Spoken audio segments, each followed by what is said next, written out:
आज हम गुजरात की जनता से अपील करना चाहते हैं। आज हम गुजरात की जनता से अपील करना चाहते हैं। वहाँ पर अभी विधानसभा का चुनाव होगा। वहाँ पर चुनाव होगा विधानसभा का। बहुत सारे पार्टी, लोकल पार्टी, क्षेत्रीय पार्टी और राष्ट्रीय पार्टी भी वहाँ जाएगी। भाजपा भी जाएंगे, कांग्रेस भी जाएंगे और बहुत सारे लोग जाएंगे, बहुत सारी पार्टी जाएगी वहाँ पर, चुनाव लड़ेगी और हसीन बाग दिखाएगी। उसमें एक पार्टी होगा आप पार्टी। आप पार्टी गुजरात की जनता से मैं अपील करना चाहता हूँ, गुजरात की जनता से अपील करना चाहता हूँ, कहीं न कहीं और सभी का, जितना भी बड़े आप आदमी हैं, दिल्ली से कनेक्शन आपका, हमारा, सबका होता है। दिल्ली से कनेक्शन सबका होता है। आप एमएलए चुनते हैं तो राजधानी में बैठते हैं, आप एमपी चुनते हैं तो दिल्ली में जाके बैठते हैं और दिल्ली की ही सत्ता से पूरा भारत चलता है। लेकिन जो बेरोजगार होते हैं, दिल्ली आते हैं कमाने के लिए, जो बड़े बड़े यूनिवर्सिटी में पढ़े हैं वो भी दिल्ली आते हैं। बड़ी अगर जीवन में कुछ करना पड़ेगा, करेंगे अच्छे ढंग से, दिल्ली आपको आना पड़ेगा, क्योंकि दिल्ली भारत की राजधानी भी है।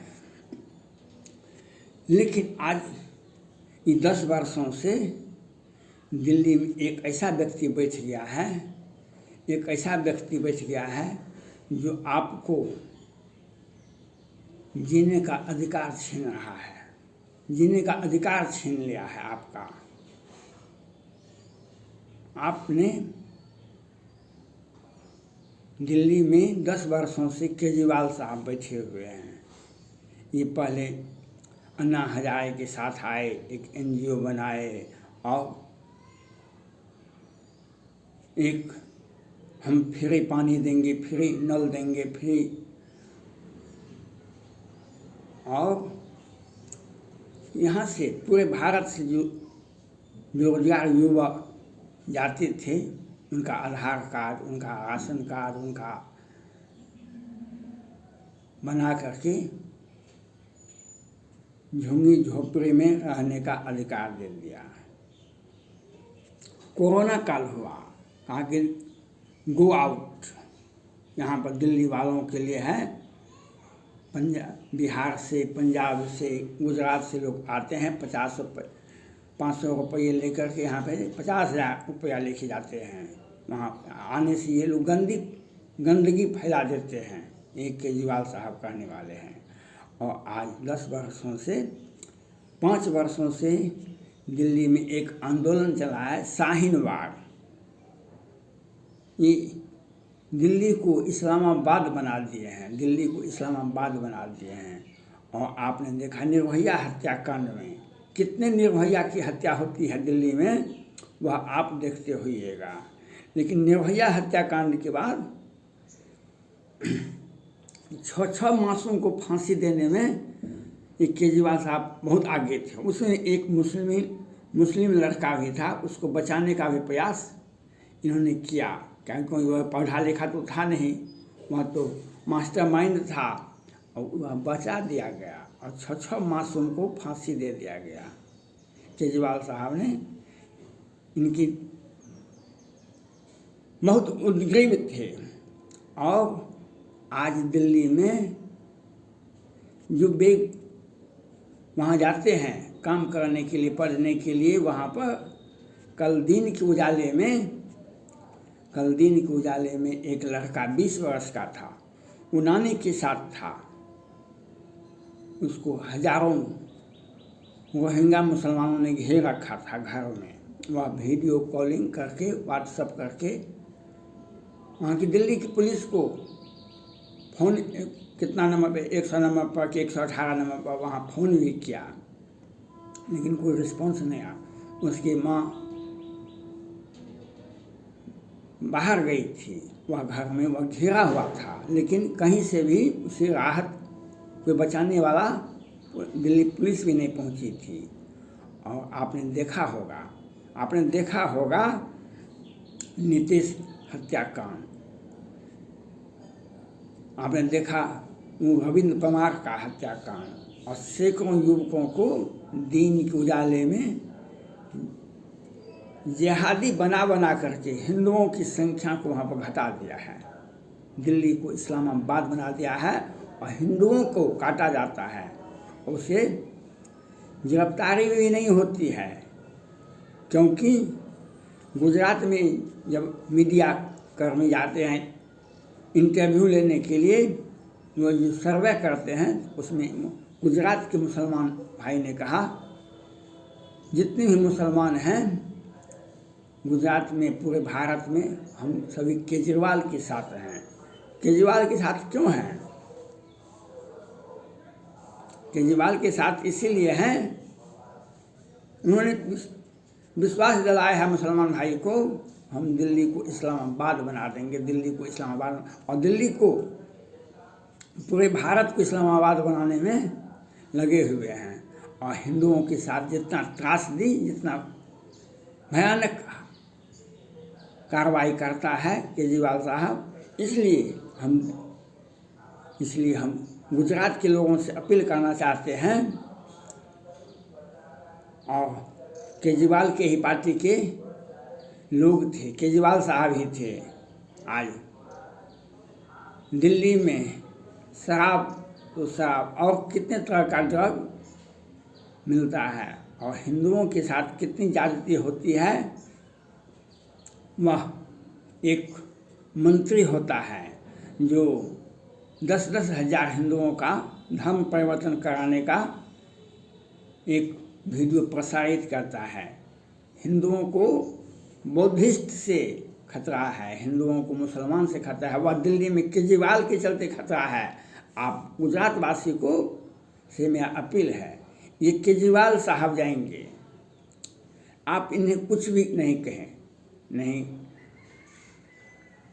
नहीं इनका स्वागत करें, नहीं इनका अपमान करें, नहीं इन्हें, आप इन्हें इनकी सभा में किसी भी परिस्थिति में नहीं जाएं, किसी भी, इनका एक भी पोस्टर आपके घर दरवाजे पर नहीं लगना चाहिए। इन्हें सम्मान नहीं देना है, इनका अपमान करना है, और इनकी सभा में नहीं जाना है। इन्हें काला झंडा दिखाइए और नहीं कोई अपमानजनक शब्द का प्रयोग कीजिए। गो आउट बस। और दिल्ली को जिसने आज 2-2 बार, साल में 2-2 बार दंगा होता है दिल्ली में, ये केजरीवाल साहब का सौजन्य है। वे हिंदुओं को पलायन करने के लिए दिल्ली से बाध्य करते हैं, उनका एक एक आचरण, और दिल्ली में शाहीन बाग बनाते हैं। और जल्दी जल्दी, इतना ही नहीं, उनका बेटी किसी कंपनी में सीईओ थी, वह नौकरी करती है, छोड़ दी, लेकिन उन्होंने खुद पोस्ट किया, हमको पैसा मिला, हम पैसा कहाँ रखते, हमने इराक के, सीरिया के नागरिकों को, वहाँ पर अनाथ बच्चों को के लिए हमने दे दिया। तो ये बात, दिल्ली के केजरीवाल साहब का संपत्ति का ब्यौरा लीजिए, उनके बेटे का संपत्ति का ब्यौरा लीजिए, उनकी पत्नी का संपत्ति का ब्यौरा लीजिए, लेकिन उसकी बेटी का संपत्ति का ब्यौरा लीजिएगा तो आपको नहीं मिलेगा। क्यों? संपत्ति का ब्यौरा लीजिए। ये केजरीवाल साहब पहले क्या सब का कितना फैक्ट्री था पूरे भारत में, इनका स्टेटस कितना था मुख्यमंत्री बनने के पहले, और प्रत्येक वर्ष इनका संपत्ति बढ़ता ही नहीं है। इनकी बेटी अब संपत्ति का दान भी करती है इराक और सीरिया में, भारत में नहीं, पाकिस्तान में नहीं, नेपाल में नहीं, एशिया में नहीं, वह इराक और सीरिया में जा के इतना संपत्ति हो, क्योंकि काला धन को कहाँ छुपाइएगा, विदेशों के बैंक में ना। और एक मैसेज दे रहे हैं दुनिया को, इराक के सीरिया में अनाथ बच्चों को, महिलाओं को, अगर आपका आर्थिक स्थिति इतना बड़ा है तो बहुत अच्छी बात है, लेकिन आपने जो बताया हम इराक और सीरिया में पैसे भेज रहे हैं अनाथ, यह तो आपको पैसा आया कहाँ से, आपको पैसा कहाँ से आया ये तो पहले बताना होगा। और आप कि पिताजी आप कितना इनकम टैक्स मुख्यमंत्री बनने के पहले देते थे, पहले आज कितना देते हैं, क्योंकि घोटाला करना इनका सिस्टमेटिक, ये पढ़े लिखे हैं, घोटाला करना और सरकारी पैसा का कुछ चुनाव में लगाना। कहाँ से पैसा लाते हैं, गुजरात में चुनाव, पंजाब में चुनाव लड़े, अभी गुजरात में चुनाव लड़ने के लिए जा रहे हैं और हिमाचल प्रदेश में चुनाव लड़ेंगे, पैसा आता है कहाँ से, क्योंकि दिल्ली के प्रधानमंत्री नरेंद्र मोदी जी और वित्त मंत्री सीतारमण रमन जी इनका जांच नहीं करवाते हैं, इनकी संपत्ति का जांच, इनको कहाँ से इनकम आता है।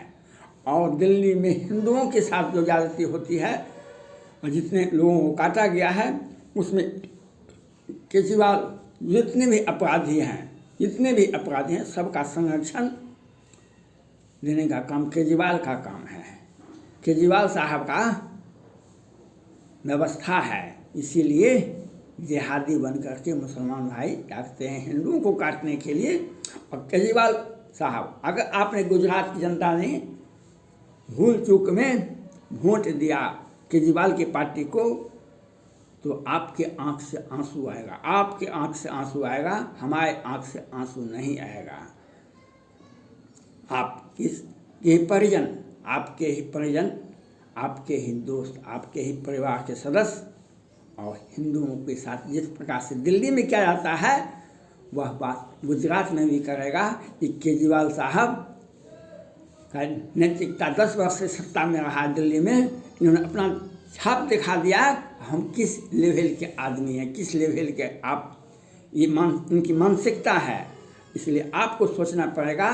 इसलिए केजरीवाल साहब को कोई न काला झंडा दिखाइए और नहीं उनका सम्मान कीजिए, जैसे गए वैसे एक भी व्यक्ति वहाँ पर उनका आगवानी नहीं कीजिए, उनकी सभा में मत जाइए और एक भी वोट इनको नहीं मिलना चाहिए। अगर आपने किसी परिस्थितियाँ में नरेंद्र मोदी जी के परिवार के प्रति, माँ के प्रति जो अपमानजनक शब्द किया वह उनके प्रति नहीं किया, वह भारत के इतिहास पर, भारत की व्यवस्था पर, भारत की संप्रभुता पर चोट किया।